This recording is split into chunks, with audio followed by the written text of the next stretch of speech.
الحمد لله نحمده ونستعينه ونستغفره ونتوكل عليه ونعوذ بالله من شرور أنفسنا ومن سيئات أعمالنا من يهده الله فهو المهتد ومن يضلل فلن تجد له وليا مرشدا أشهد أن لا إله إلا الله وحده لا شريك له وأشهد أن محمدا عبده ورسوله. En el nombre de Allah, clemente, misericordioso, que la paz y las bendiciones sean con el profeta Muhammad sallallahu alayhi wa sallam. Atestigo que no hay Dios sino Allah y que nada ni nadie merece la adoración sino Él, y atestigo que Muhammad es el siervo, el mensajero y último de los profetas enviados por Allah a la humanidad. Alabado sea Allah, Señor del universo, solo a Él imploramos y pedimos ayuda. Esta clase es para presentar y hacer conocer el Islam, porque el Islam ha cambiado la vida de innumerables personas y sin embargo continúa siendo desconocido para muchos y malentendido por millones, por lo cual decidimos hacer estas clases para presentar el Islam de una manera breve y concisa. Estas clases son un resumen de los distintos temas que son necesarios para comprender el Islam, para presentar las herramientas necesarias para la correcta comprensión de una religión que desde hace más de 1400 años es la forma de vida y guía de un quinto de la población mundial. ¿Qué es el Islam? El Islam significa sumisión a Dios, único merecedor de nuestra sumisión y de nuestra adoración. También significa paz, que es la consecuencia natural del sometimiento y entrega a la voluntad de Dios. El Islam es la restauración del monoteísmo a su original pureza esencial que Dios había revelado a los seres humanos ya desde Adán, el primer hombre y primer profeta, y que luego le sucedieron muchos profetas, entre ellos Abraham, Moisés, Jesús, la paz sea con todos ellos. El monoteísmo se había visto comprometido como resultado de las desviaciones, idolatrías que paulatinamente alejaban a los hombres de las revelaciones hechas a los profetas anteriores. Por lo tanto, era necesaria una nueva revelación que sea definitiva y universal, que restableciera de manera firme, clara y precisa la relación primordial, la conexión directa entre el ser humano y su creador. Por eso el Islam no es una religión inventada o nueva, sino la cumbre del mensaje monoteísta que difundieron todos los profetas. El Islam es, en consecuencia, el restablecimiento de la antigua práctica monoteísta del profeta Abraham y el Mesías Jesús, la paz sea con ellos. Algunos asuntos y prácticas cambiaban con la venida de un mensajero a otro, pero el mensaje siempre ha sido el mismo: adorar al único Dios y no asociarle nada en su divinidad, pues la ilaha illallah, no hay más divinidad que Allah. Así todos los profetas, desde Adán a Muhammad, todos los creyentes, todos los niños, e incluso los animales, las plantas y todo ser vivo es musulmán, que quiere decir literalmente sumiso a Dios, o sometido a la ley natural que Él ha creado. El Islam es la religión basada en la adoración a un Dios único, sin asociados. Es un mensaje universal. El Islam no está dirigido a una cultura en especial, sino que es un estilo de vida revelado. No es una corriente de pensamiento, ni surge de la voluntad humana, sino que es la culminación de un ciclo de profetas que comenzó con Adán y culminó con Muhammad, la paz sea con todos ellos. El Islam es un sistema de vida integral, a través del cual Dios ha legislado acerca de todos los aspectos de la existencia humana, psicológicos, familiares, comunitarios, de gobierno, de relaciones entre los pueblos, con el objetivo de que la humanidad sea consciente de la existencia de un único creador y sustentador del universo, y así puedan los pueblos vivir en desarrollo y paz. Las fuentes de la legislación islámica están intactas desde hace 1400 años y son practicadas a diario por millones de creyentes alrededor del mundo. El Islam, insistimos, no es una religión nueva, sino la misma verdad que Dios ha revelado a través de todos sus profetas a cada pueblo, para una quinta parte de la población mundial. El Islam es a la vez una religión y una forma completa de vida. Los musulmanes siguen una religión de paz, misericordia y perdón, y son completamente ajenos a los gravísimos acontecimientos que se han venido asociando recientemente con su fe.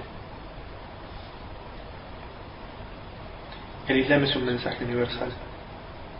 Este mensaje no puede reducirse al estrecho marco de una cultura, ya sea la árabe, la griega, la romana, la china o la persa. Si fuese así, el mensaje divino quedaría reducido a una cultura o a una determinada etnia y perdería su carácter de universalidad y trascendencia, quedando reducido a una mera corriente filosófica o pensamiento para devenir en una ideología más. El mensaje del Islam es universal y va dirigido a toda la humanidad, sin distinción de razas, culturas o idiomas.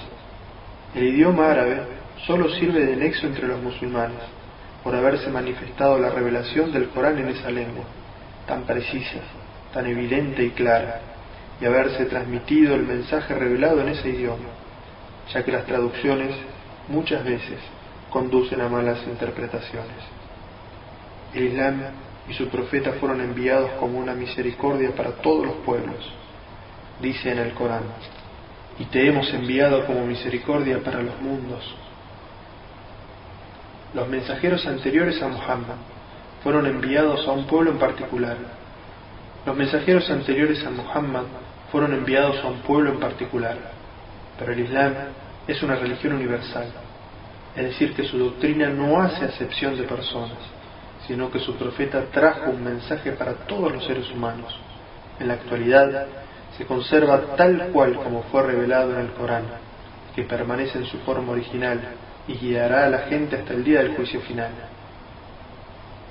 Existen mitos errados sobre el Islam. Muchas veces se lo cataloga como una religión que solo pertenece a los pueblos árabes, pero no es así.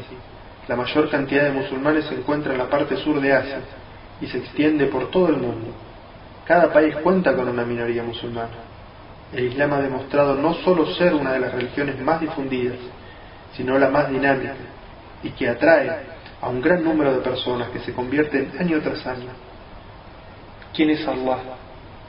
Allah significa Dios en idioma árabe. En realidad, se prefiere el uso de este término porque no puede ser modificado, es decir, no tiene género masculino ni femenino, ni puede pasarse del singular al plural. Es una palabra única, es el nombre de Dios. El vocablo Allah hace alusión al Dios único y verdadero, sublime creador y sustentador del universo. No existe nada ni nadie como Él. Él es Dios. Tiene bellos nombres y sublimes atributos divinos que le son propios. Por ejemplo, al realizar las oraciones o al invocarle, nos referimos a Él como el Todopoderoso, el Misericordioso, el Perdonador, el Absoluto, el Señor del Universo, el Santo, el que todo lo sabe y el que todo lo ve. No tiene hijos ni asociados, no engendró ni fue engendrado. Él es el primero y es el último y es incomparable. No hay nada que suceda sin que Él lo sepa. Posee las llaves del oculto. Por todo esto debemos rendirle culto sincero a Dios y no rendir culto a seres creados, porque eso es idolatría. Quien muere cometiendo idolatría ha sellado su destino final en la próxima vida. El Islam indica la fe en un solo Dios, lo cual hace que el hombre conozca el significado del universo y asimismo su propio lugar en él.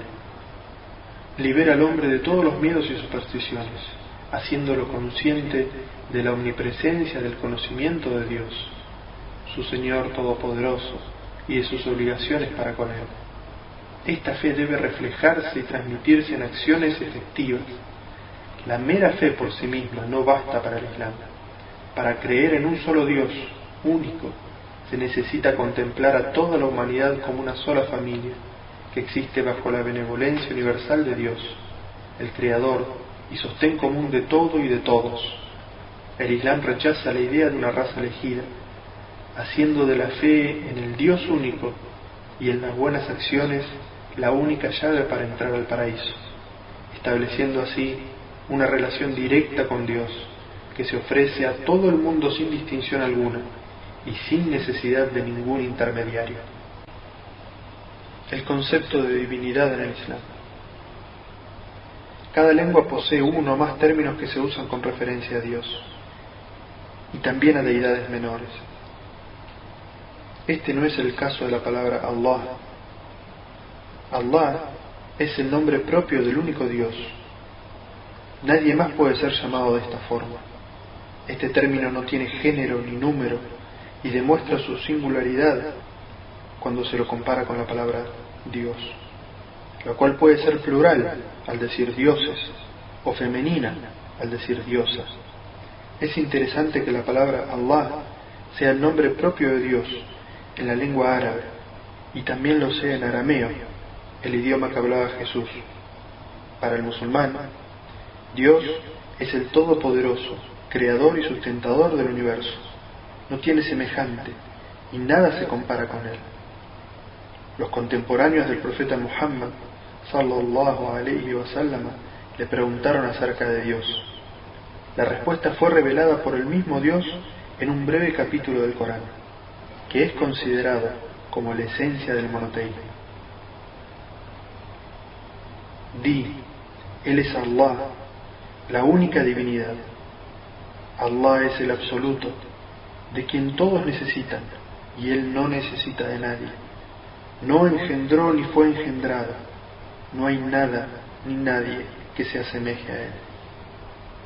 Algunas personas que no son musulmanas alegan que el Dios del Islam es rígido y cruel, que demanda ser obedecido, que no ama ni es benévolo. Nada más alejado de la realidad.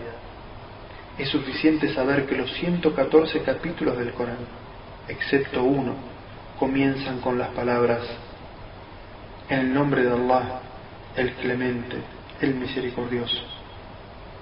El profeta Muhammad sallallahu alayhi wa sallam dijo: Dios es el más benévolo y ama a sus criaturas más que una madre a un hijo. Pero Dios también es justo.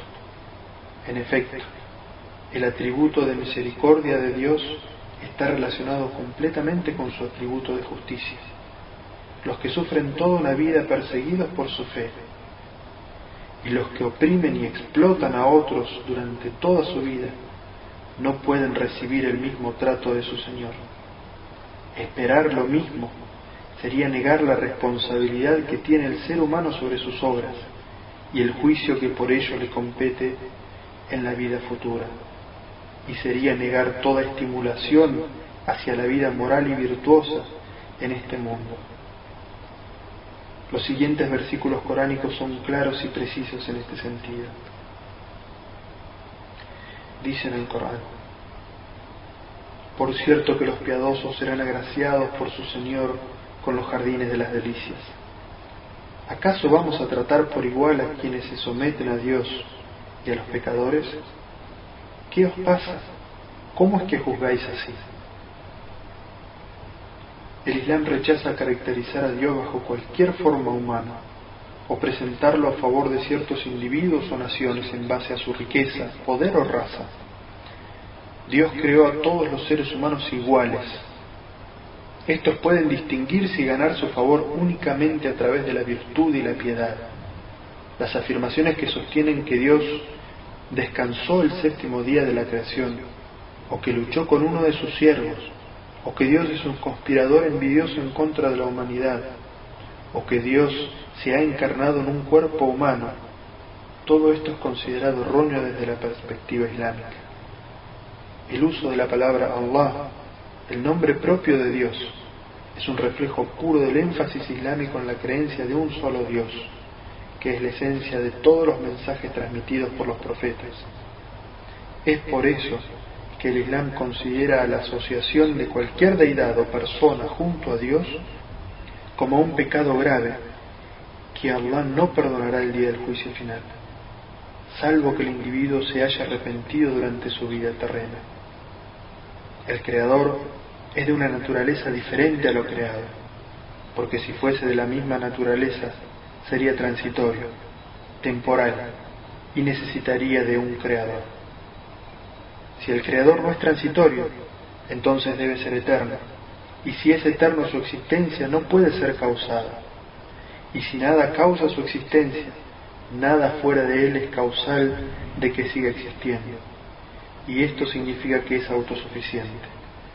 Si él no depende de nada para continuar su existencia, entonces ésta no puede tener fin. Por esta razón es que el Creador es eterno, Él es el primero y es el último, es autosuficiente. Él no solo crea todas las cosas, sino que las preserva, las sustenta y es el responsable de todo cuanto les suceda. Dice en el Sagrado Corán: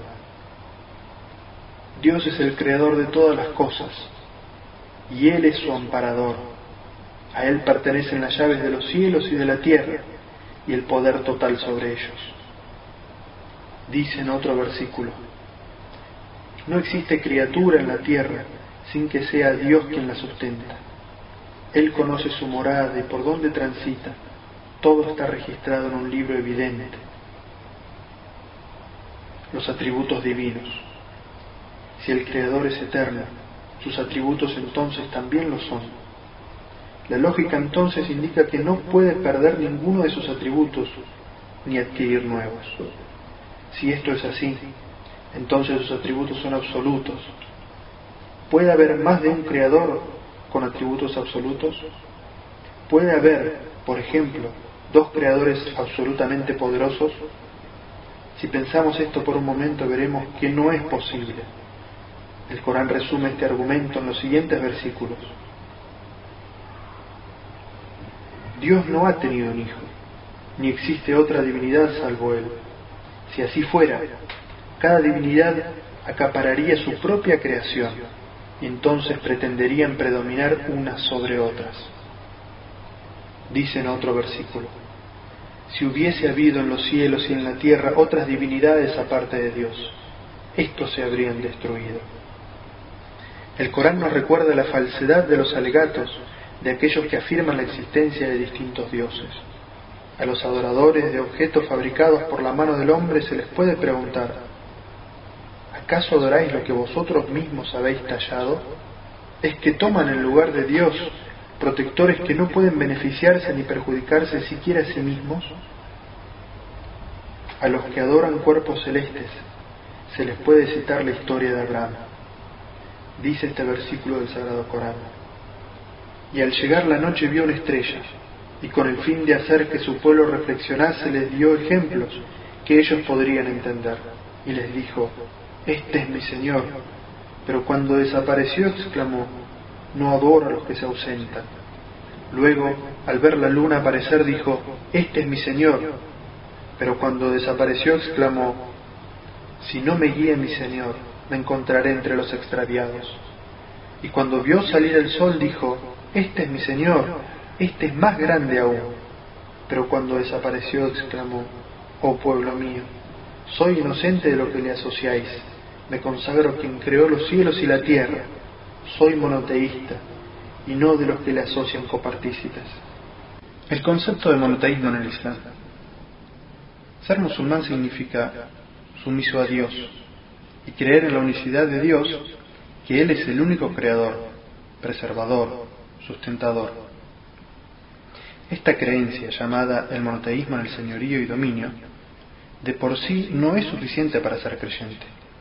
Los idólatras contemporáneos del profeta, sallallahu alaihi wasallam, sabían y creían que solo Dios podía hacer todo esto, y sin embargo, eso no los hacía musulmanes. El monoteísmo del señorío y el dominio se ve complementado por el monoteísmo en la adoración, es decir, que solo Dios tiene el derecho legítimo a ser adorado. Dice en el Sagrado Corán: oh gente del libro, no os extralimitéis en vuestra religión, no digáis acerca de Dios sino la verdad. Ciertamente el Mesías, Jesús, hijo de María, es el mensajero de Dios y su palabra, que depositó en María, y un espíritu que proviene de él. Creed, pues, en Dios y en sus mensajeros. No digáis que es una Trinidad. Desistid, pues es lo mejor para vosotros. Por cierto que Dios es la única divinidad, glorificado sea. Es inadmisible que tenga un hijo. A Él pertenece cuanto hay en los cielos y la tierra. Es suficiente Dios como protector. Cuando la fe penetra en el corazón, la persona experimenta un sentimiento de agradecimiento a Dios, que es la esencia de la adoración.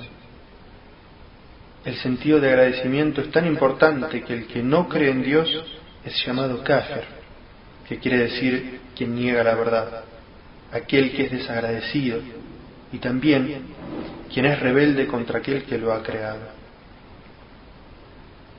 El creyente ama y agradece a Dios por la generosidad que Él le ha concedido, consciente que sus buenas obras, físicas o mentales, no pueden ser proporcionales a los favores divinos que ha recibido. El individuo está siempre atento y ansioso porque anhela complacer a su Señor. Este estado mental no puede ser adquirido sin estar consciente de Dios en todo momento. El recuerdo permanente de Dios es la fuerza vital de la fe. De lo contrario, la fe se marchita y desaparece. El Corán trata de desarrollar este sentido de agradecimiento en el corazón del ser humano repitiendo frecuentemente los atributos de Dios. Los musulmanes leen y aprenden su contenido para que la fe crezca en sus corazones. Encontramos algunos de los sublimes atributos de Dios mencionados en los siguientes versículos del Corán. Él es Dios, no hay otra divinidad salvo Él, conocedor de lo oculto y de lo manifiesto. Él es el clemente, el misericordioso.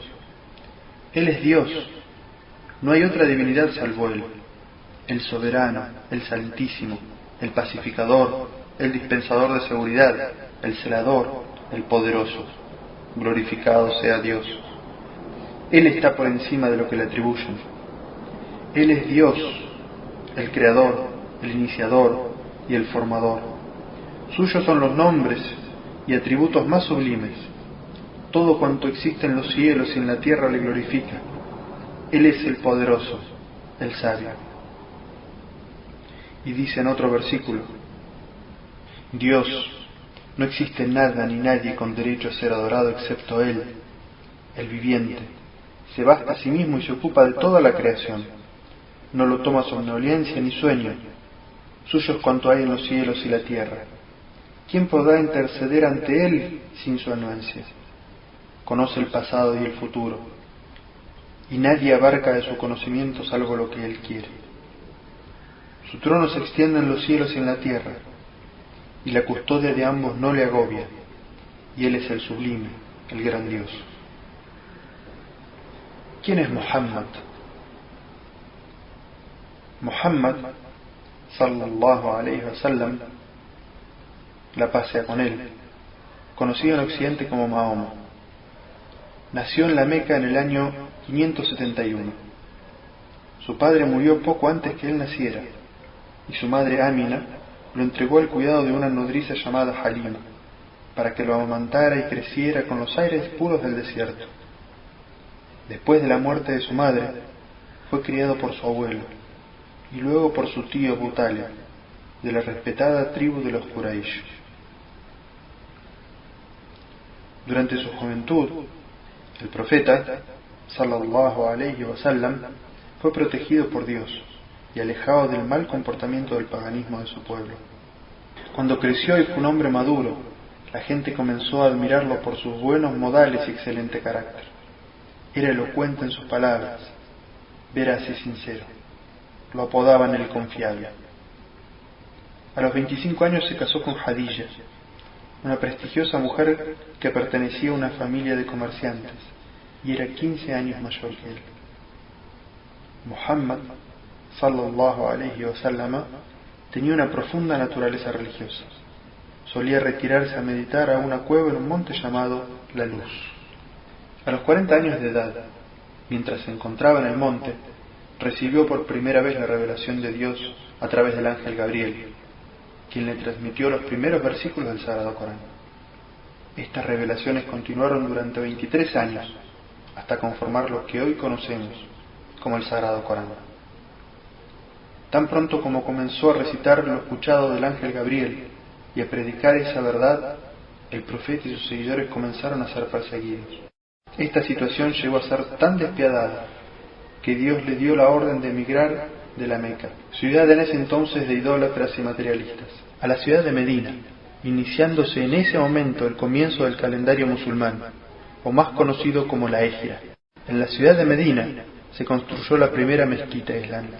El profeta Muhammad sallallahu alaihi wasallam nunca aprendió a leer ni a escribir. Era iletrado aún después de recibir la revelación divina. Con el paso del tiempo, los musulmanes volvieron a la Meca, estableciendo allí el Islam definitivamente. Antes de su muerte, a los 63 años, el Islam se había difundido por toda Arabia y luego se extendió desde Oriente hasta Occidente.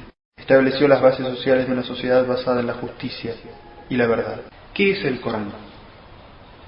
El Corán es la palabra de Dios revelada a Muhammad por medio del ángel Gabriel. La revelación fue memorizada y posteriormente escrita. El Corán ha permanecido intacto de toda tergiversación por más de 14 siglos. El término Corán procede del árabe al-Qur'an, que significa la lectura o la recitación. Este libro recoge las diferentes revelaciones de Dios a Muhammad durante los casi 23 años de su vida profética.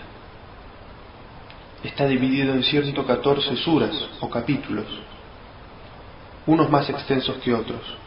El más breve contiene solo 3 versículos y el más amplio 286 extensos versículos. Algunos capítulos fueron revelados en la Meca y otros en Medina. Los capítulos y versículos de Meca se refieren a las bases de la doctrina, como el monoteísmo, la resurrección, el día del juicio. Y los que fueron revelados en Medina corresponden a la legislación, tanto de los actos de adoración como de las relaciones jurídicas y humanas. Investigadores tanto islámicos como no islámicos coinciden en la integridad que sustancialmente ha mantenido el texto del Corán a lo largo de la historia. A diferencia de las escrituras divinas anteriores, el Corán fue preservado en el corazón de los creyentes a través de su memorización. No se mantuvo en las manos de ningún clérigo ni grupo que pudiera tergiversar su contenido, sino que siempre estuvo al alcance de todos los musulmanes, ya que lo recitaban en sus oraciones diarias. Después de realizar un estudio sobre el Corán, Maurice Bucaille, un cirujano francés interesado en los aspectos científicos del Corán, dijo: gracias a su indiscutida autenticidad, el texto del Corán mantiene un lugar único entre los libros de la revelación. El concepto de adoración en el Islam. La adoración, según el Islam, se refiere a la purificación del ego y a la vez a la vida diaria del ser humano. La base de la adoración reside en el hecho de que los seres humanos son criaturas y siervos de Dios, su Creador y Señor, quien juzgará sus obras en el más allá. Así, el acercamiento del ser humano hacia Dios es en estrecho contacto, con reverencia, espíritu de devoción y humilde sumisión. En algunas religiones, la adoración es un modo de desarrollar una actitud de ascetismo y aislamiento de la vida natural. En estas religiones se trata de desarrollar una mentalidad que desprecia la alegría y el gozo de los placeres lícitos del mundo.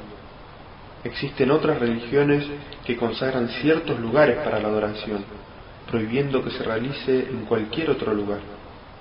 Hay también religiones en las que la adoración solo puede ser realizada en presencia de un director, llamado sacerdote. Así, la naturaleza y las formas de la adoración varían de una religión a otra. En el Islam, la adoración está directamente relacionada con el hecho de que los correctos cimientos para una vida buena y sana son la solidez en las creencias y pensamientos, pureza de espíritu y rectitud en las acciones. A través de la creencia en la unicidad de Dios, el Islam purifica la creencia de las personas de todos los mitos y supersticiones. El politeísmo y la idolatría son contrarias al Islam y degradan al ser humano a un nivel incompatible con su dignidad. El Islam lucha contra la idolatría y el politeísmo, sea cual fuere su forma y la expresión en que se encuentre. En cuanto a la erradicación de la idolatría, el Islam considera sus más imperceptibles formas. incluso aquellas creencias y prácticas que no parecen idólatras para quienes las practican. Una de las manifestaciones de este aspecto es que el Islam prohíbe la oración ritual frente a una tumba y tampoco permite el juramento en nombre de nadie salvo Dios. Todo esto demuestra el total rechazo del Islam hacia la idolatría. Características de la adoración.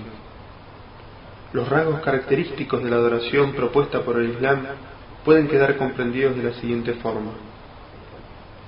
Primero, no existen intermediarios.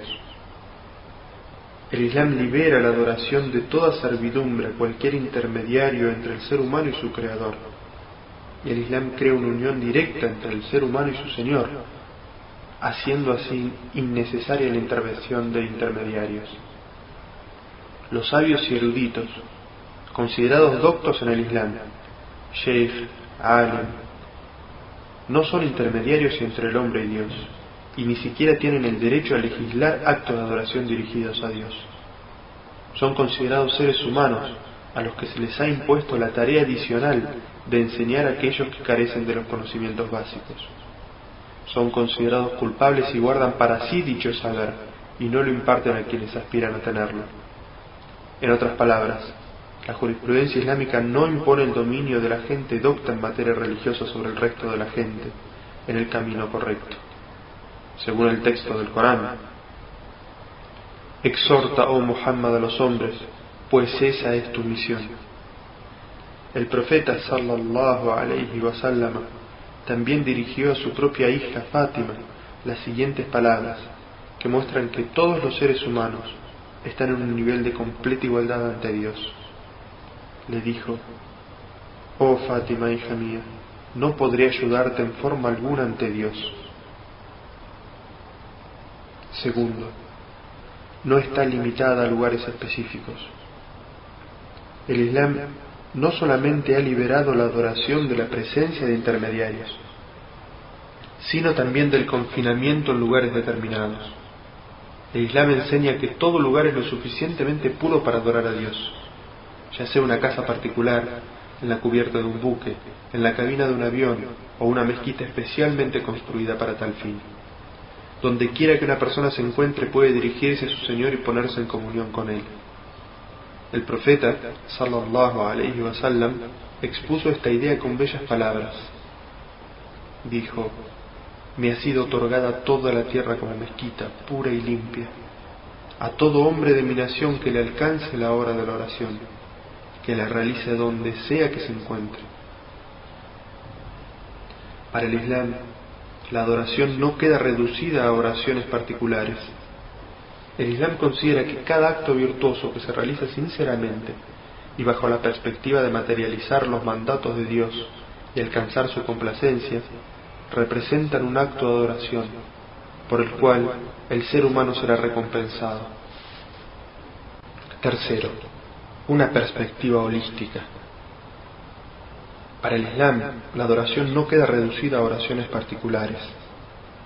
El Islam considera que cada acto virtuoso que se realiza sinceramente y bajo la perspectiva de materializar los mandatos de Dios y alcanzar su complacencia representan un acto de adoración por el cual el ser humano será recompensado.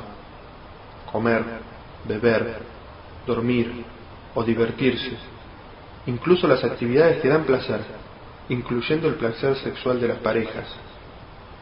Todos estos actos se transforman en adoración si se realizan con un móvil sinceramente dirigido a Dios. Estas acciones dan lugar a actos de adoración si la intención que los origina está de acuerdo con la voluntad de Dios. También es un acto de adoración tratar de fortalecer el cuerpo mediante el correcto suministro de alimentos y el descanso adecuado, mediante la ejecución de ciertos ejercicios o trabajos, así como el descanso y la distracción que el cuerpo necesita para poder llevar a cabo las responsabilidades que le han sido encomendadas por Dios. De hecho, si se hace todo esto con la intención de agradar a Dios, se pone en práctica el siguiente dicho del profeta Muhammad sallallahu alayhi wa sallam: el creyente fuerte es mejor y más amado por Dios que el creyente débil, pero en ambos hay bien. En resumen, resulta que solo mediante la purificación de los motivos y de las intenciones, los actos de la vida cotidiana se convierten en actos de devoción y adoración. Así, es posible avanzar espiritualmente, aunque se esté disfrutando de los placeres lícitos de la vida mundana. La razón es que durante estos actos el corazón permanece en comunión con Dios mediante la pureza de la intención. Ello nos pondrá en condiciones de permanecer continuamente en un estado de sumisión, obediencia y devoción a Dios, incluso durante el trabajo, siendo esta la verdadera esencia de la adoración. El Islam, a diferencia de otras religiones, no desprecia la satisfacción de los apetitos corporales instintivos. Es más, el Islam no considera en modo alguno que abstenerse de satisfacer estos deseos signifique mayor piedad y virtud que satisfacerlos.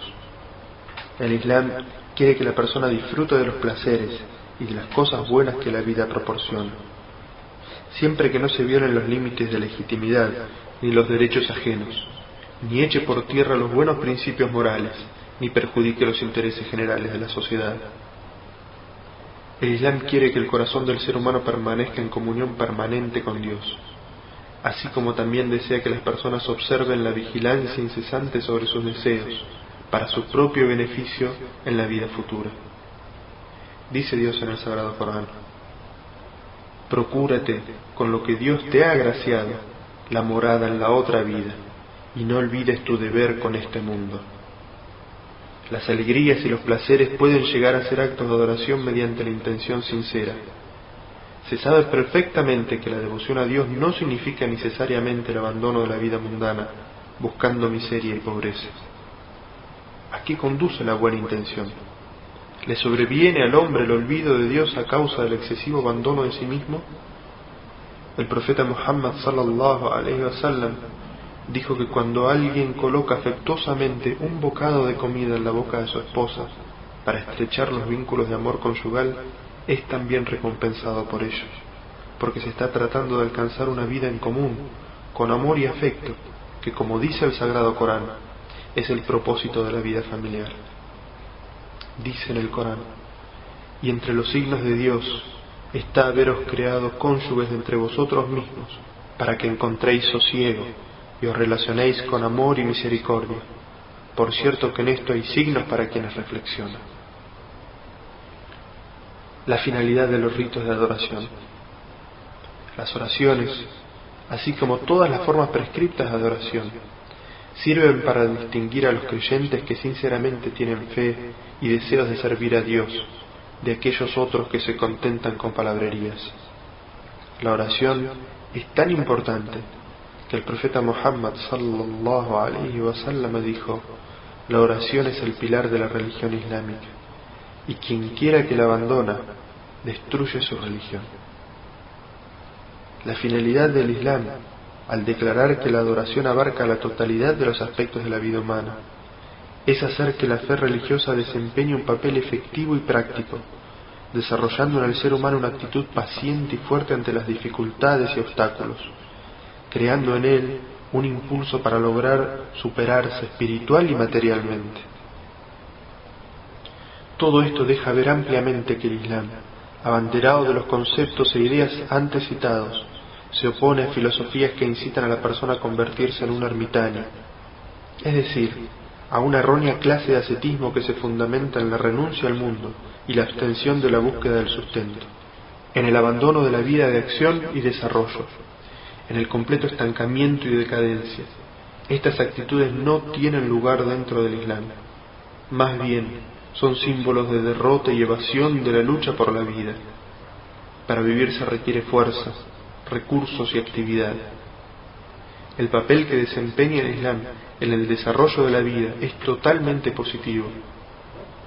Así pues, dedicarnos a cultivar la vida espiritual debería hacernos más fuertes y decididos en el desarrollo y progreso de una vida mejor en este mundo.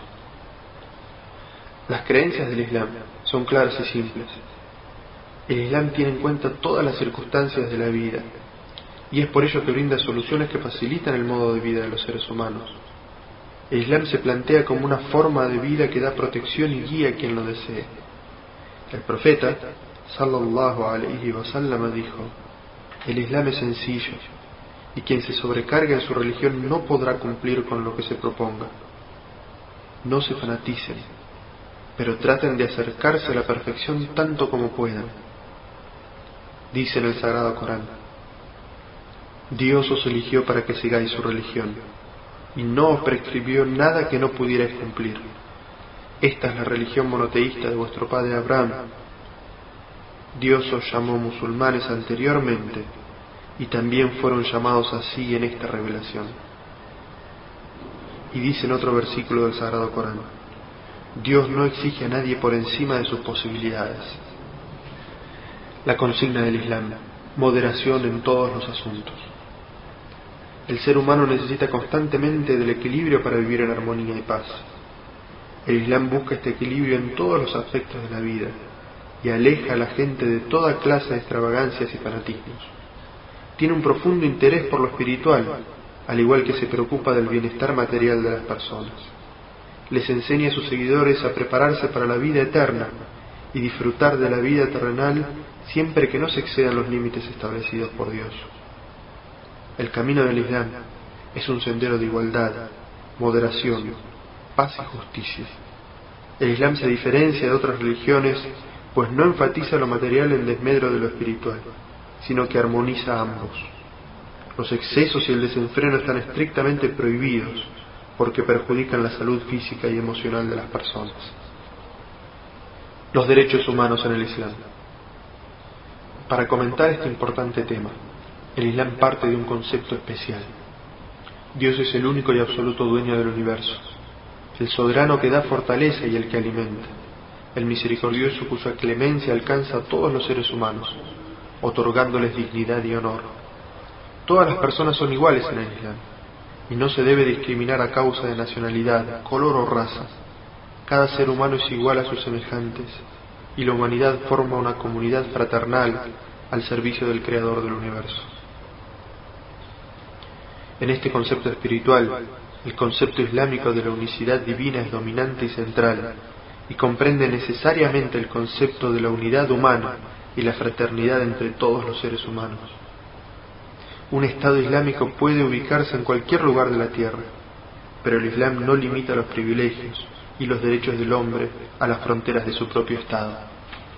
El Islam estableció el marco de los derechos humanos, fundamentales y universales para toda la humanidad, derechos que deben ser observados y respetados en todas las circunstancias. El Sagrado Corán afirma claramente: Oh creyentes, sed firmes con los preceptos de Dios, dad testimonio con equidad, y que el rencor no os conduzca a obrar injustamente. Sed justos, porque de esta forma estaréis más cerca de ser piadosos. Cuando hablamos de los derechos humanos en el Islam, debemos considerar que estos derechos fueron otorgados por Dios, y no por un gobernante o una asamblea legislativa. Los derechos otorgados por gobernantes o asambleas pueden suspenderse de la misma manera que han sido concedidos. En el Islam, los derechos humanos son conferidos por Dios, y en consecuencia, ninguna asamblea legislativa del mundo, ningún gobierno de la tierra, tiene el derecho de abrogarlos. Tampoco se trata de los derechos humanos fundamentales conferidos sobre un papel para ser exhibidos y luego denegados en la realidad. Las proclamaciones y resoluciones no pueden ser comparados a los derechos que Dios sanciona, ya que los primeros no se aplican a todas las personas. En cambio, los segundos constituyen un compromiso permanente para todo creyente. Citaremos algunos textos del Corán y la tradición profética que hace 1400 años mencionaron los derechos humanos garantizados por el Islam. Primero, el derecho a la vida y el respeto a la propiedad. El profeta Muhammad sallallahu alaihi wasallam declaró en el sermón que pronunció durante la peregrinación: vuestras vidas y vuestros bienes son sagrados. Segundo, la salvaguarda del honor. Dice en el Sagrado Corán: creyentes, no os burléis unos de otros. Dice también: no os difaméis. Dice también: no os pongáis apodos ofensivos. Y dice también: no habléis mal del ausente. Tercero, la inviolabilidad de la privacidad. Dice el Sagrado Corán: no os espiéis. Y dice en otro versículo: no entréis en una casa sin tener el consentimiento de sus habitantes. Cuarto, las libertades individuales. El Islam estipula que ningún ciudadano puede ser encarcelado hasta que su culpabilidad se pruebe ante un tribunal de justicia.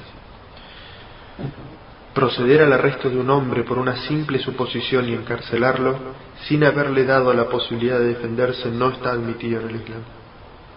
Quinto, el derecho de mostrar disconformidad ante la injusticia. Dice en el Sagrado Corán: a Dios no le place que habléis con términos impropios en público, pero no seréis reprochados si lo hacéis en respuesta a una opresión. En el Islam, todo poder y toda autoridad pertenecen a Dios, que delega parte de su administración en los seres humanos. El gobernante debe ser extremadamente respetuoso hacia su pueblo. Todo esto fue ratificado por el primer califa en la historia del Islam, quien declaró en su primer discurso: cooperad conmigo si obro bien, obedecedme siempre que obedezca los mandatos de Dios y su profeta, pero no me debéis obediencia alguna si me alejo de este camino. Sexto, la libertad de expresión. El Islam reconoce el derecho a la libertad de pensamiento y expresión de todos sus ciudadanos, y que ésta sea utilizada al servicio de la verdad y la virtud, y no para la difusión de la malicia y la corrupción. El concepto islámico de la libertad de expresión no consiente en ningún momento utilizar un lenguaje ofensivo o injurioso con el pretexto de la libertad de crítica. Séptimo, la libertad de asociación. El Islam reconoce también el derecho a asociarse y formar organizaciones. Este derecho está contemplado dentro de las reglas de la jurisprudencia islámica. Octavo, la libertad de conciencia y convicción. El Corán proclama: no está permitido forzar a nadie a creer. Noveno, la protección de las libertades religiosas.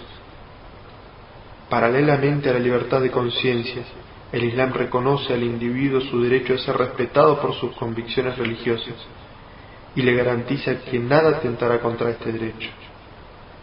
El Corán dice: no está permitido forzar a nadie a creer.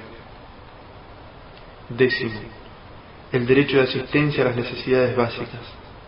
El Islam reconoce a los necesitados el derecho a ser ayudados y asistidos. Dijo el profeta Muhammad, sallallahu alayhi wa sallam: toda persona que tenga excedente debe contribuir a satisfacer las necesidades de los pobres y los más desvalidos. Décimo primero, la igualdad ante la ley. El Islam afirma que los ciudadanos deben disfrutar de una igualdad completa y absoluta ante la ley. Décimo segundo, los gobernantes y ricos no están por encima de la ley. Una mujer perteneciente a una familia noble e influyente fue arrestada por un robo. El caso fue llevado ante el profeta sallallahu alayhi wa sallam y algunas personas pidieron la conmutación de la pena.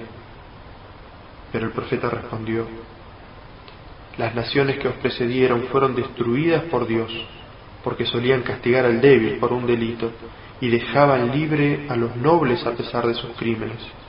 Por Dios, quien posee mi vida en sus manos, juro que si Fátima, mi hija, cometiese ese crimen, le habría aplicado la pena correspondiente. Décimo tercero, el derecho a participar en los asuntos del Estado. El Sagrado Corán describe el marco correcto para esta participación. Dice en el Sagrado Corán: no tomarás ninguna decisión sin antes consultarlos. Y dice en otro versículo: bienaventurados aquellos que consultan para resolver sus asuntos. En resumen, debe quedar claro que el Islam atiende a aplicar los derechos humanos arriba mencionados, así como otros, no sólo para ofrecer auténticas garantías, sino para invitar a la humanidad a trascender hacia un nivel sublime en sus interrelaciones, dejando tras de sí las prejuiciosas líneas creadas por el parentesco de sangre, la superioridad racial y los privilegios económicos. El Islam invita a la humanidad a alcanzar un nivel de existencia en el cual el ser humano, gracias a sus cualidades interiores, pueda realizar el ideal de la fraternidad humana. La moral y los valores. El Islam ha establecido derechos universales y fundamentales para la humanidad. los cuales deben ser observados y respetados bajo cualquier circunstancia. Para lograr el cumplimiento de estos derechos, el Islam no solo proporciona las garantías legales, sino que también presenta un sistema moral eficaz. Todo lo que conduce al bienestar del individuo o de la sociedad es moralmente aceptado y desarrollado, y cualquier cosa que sea injuriosa es rechazada. El Islam concede tanta importancia al amor a Dios como hacia el hombre, sin caer en formalismos. En el Sagrado Corán leemos: la piedad no consiste en orientarse hacia el oriente o el occidente, sino que consiste en creer en Dios, el día del juicio, los ángeles, los libros revelados, los profetas, hacer caridad, a pesar del apego que se tiene por los bienes, a los parientes, huérfanos, pobres, viajeros, insolventes, mendigos y cautivos, hacer la oración, ofrecer ayuda solidaria a los más necesitados, cumplir con los compromisos contraídos, ser paciente en la pobreza, la desgracia y en el momento de enfrentamiento con el enemigo. Esos son los justos y esos son los temerosos de Dios. En este versículo del Sagrado Corán se nos ofrece una bella descripción del hombre piadoso, donde se establecen reglas para su salvación, manteniendo su mirada en el amor a Dios y también al prójimo. Se plantean en este versículo 4 directrices. Primero, nuestra fe debe ser verdadera y sincera. Segundo, debemos estar preparados para demostrarla con actos de caridad al prójimo. Tercero, debemos ser ciudadanos ejemplares, apoyando todas y cada una de las obras benéficas. Cuarto, nuestra alma debe estar firme ante todas las circunstancias. Este es el patrón sobre el cual se juzga una forma de conducta en particular, calificándola como buena o menos buena, y ello constituye el núcleo alrededor del cual debe moverse toda conducta moral. Pero antes de establecer algún precepto moral, el Islam implanta firmemente en el corazón del ser humano la convicción de que su compromiso lo adquiere integralmente con Dios, que lo ve en todo momento y en todo lugar, y que podrá esconderse de todo el mundo, menos de Él, que podrá engañar a todos, pero no podrá engañar a Dios, y que no podrá esperar mejor recompensa que la que Dios le conceda. De esta manera, al establecer como objetivo de la vida del ser humano la complacencia de Dios, el Islam creó el más alto patrón de moralidad posible. Esto deberá conducir a un futuro sin límites para la evolución moral de la humanidad. Al convertir la revelación divina en fuente principal del conocimiento, se garantiza la permanencia y la estabilidad de los patrones morales que permitan un margen razonable para ajustes genuinos, adaptaciones según lo permita la legislación, aunque no para perversiones, desviaciones, relativismos absurdos o libertinaje. El Corán establece una identificación propia con la moralidad, basada en el amor y en la devoción a Dios, que impulsará al ser humano a obedecer la ley moral voluntariamente, sin necesidad alguna de presión externa. A través de la fe en Dios y en el día del juicio, se genera una fuerza que permitirá adoptar la conducta moral de forma sincera y seria, con toda devoción del corazón y del alma. Este sistema no proporciona nuevas virtudes rebuscadas por un falso sentido de originalidad e innovación, ni trata de minimizar la importancia de otras normas morales bien conocidas, como tampoco concede una importancia específica hacia algunas, dejando de lado a otras sin causa justificada. El Islam recoge todas las virtudes morales conocidas y con un sentido de equilibrio y proporción le asigna a cada una de ellas un lugar y una función adecuada en el esquema global de la vida. El Islam ensancha el horizonte de la vida individual y colectiva y de sus actividades en el campo político, económico, legal, formativo y social. Abarca toda la vida del ser humano, desde el hogar hasta la sociedad, desde las actividades hogareñas hasta las conferencias internacionales. En resumen, no existe ninguna esfera de la vida que quede exenta de este aporte universal y global de los principios morales del Islam. Esta religión convierte a la moralidad en la cuestión más importante y asegura de esta manera que todos los aspectos de la vida estén regulados por normas de moralidad, en lugar de estar dominados por deseos egoístas e intereses mezquinos. El Islam estipula para el ser humano un sistema de vida basado en la bondad, invoca a la humanidad a practicar la virtud y establecerla para erradicar el vicio, buscar el bien y rechazar el mal. El Islam desea que prevalezca el veredicto de la conciencia y la virtud. Los que responden a este llamado quedan agrupados en una sola comunidad y se les da el nombre de musulmanes. Y el objetivo singular en el que se basa la formación de esta comunidad es llevar a cabo un esfuerzo organizado para establecer y practicar la bondad, así como para suprimir y erradicar el mal. A continuación mencionaré algunas de las enseñanzas morales básicas para diversos aspectos de la vida del musulmán. Abarcan el amplio aspecto de la conducta moral personal, así como también sus responsabilidades sociales.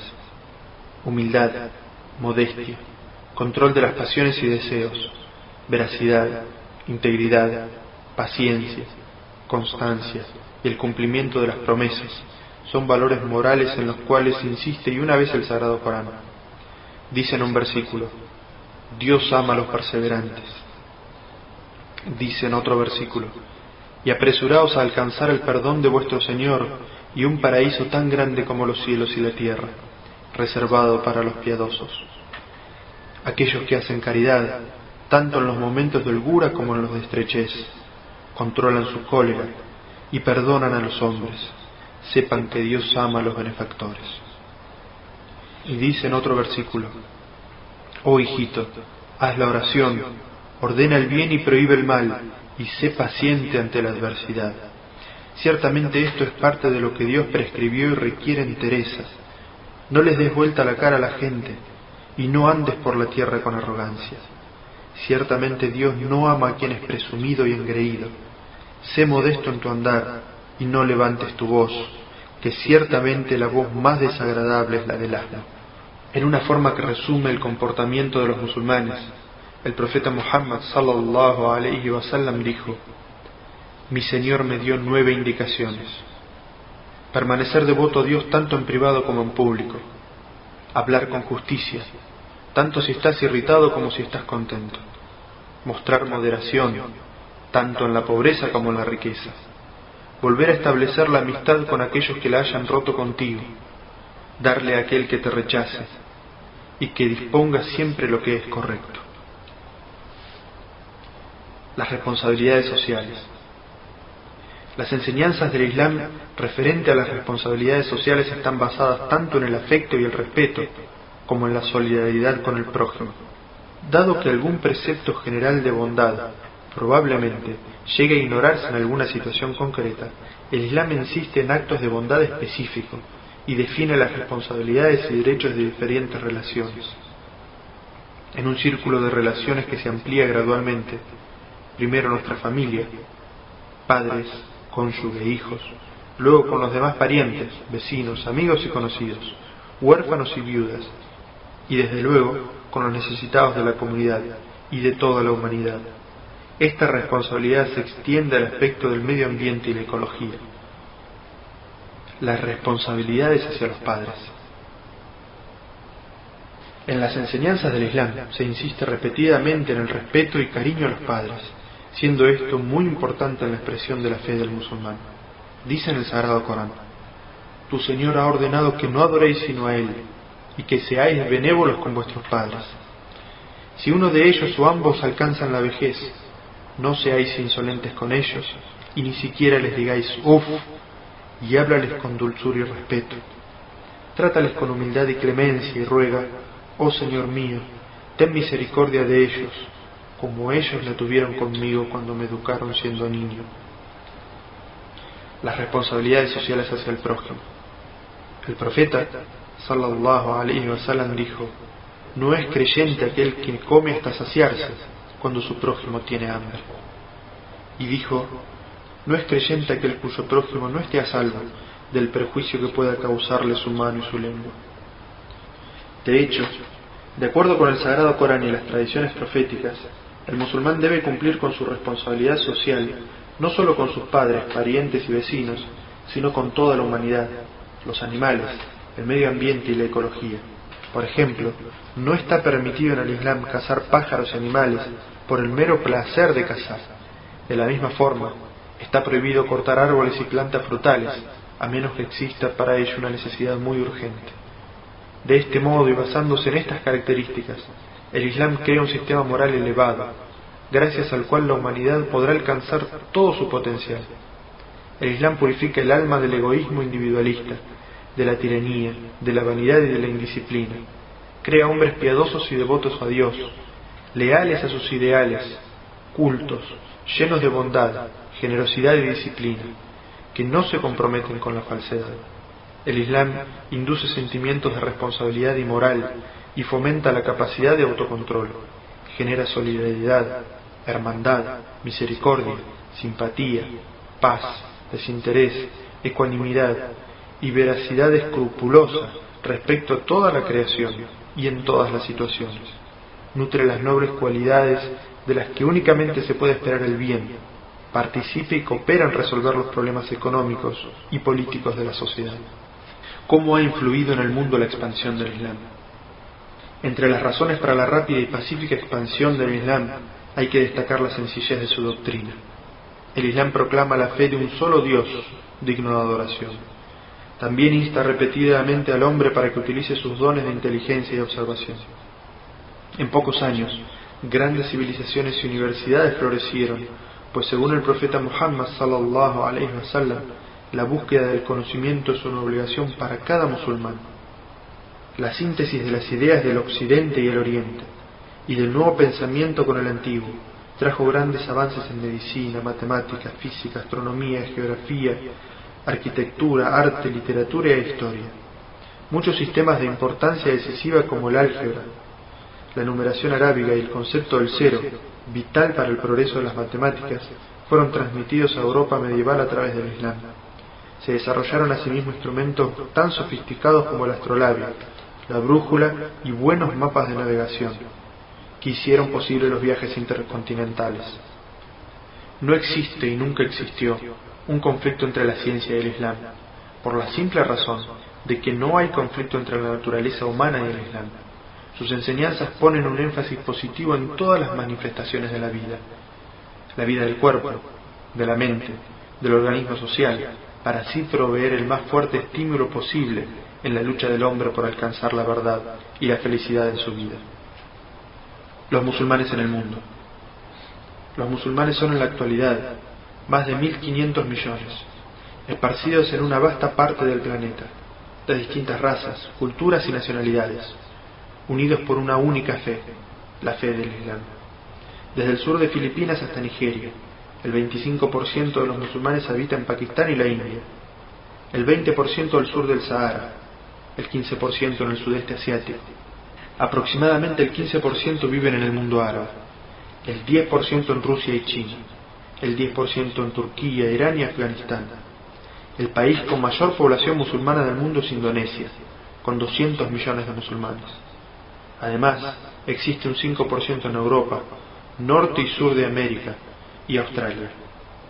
Las minorías más numerosas se encuentran en Rusia, la India y África Central. Hay 8 millones de musulmanes en los Estados Unidos. Se calcula en promedio que de cada 5 personas en el mundo una es musulmana, por lo que no nos debe parecer una religión ajena o extraña o fuera de nuestro entorno. Conclusión final. Esperamos que esta lectura haya aumentado su conocimiento sobre el Islam.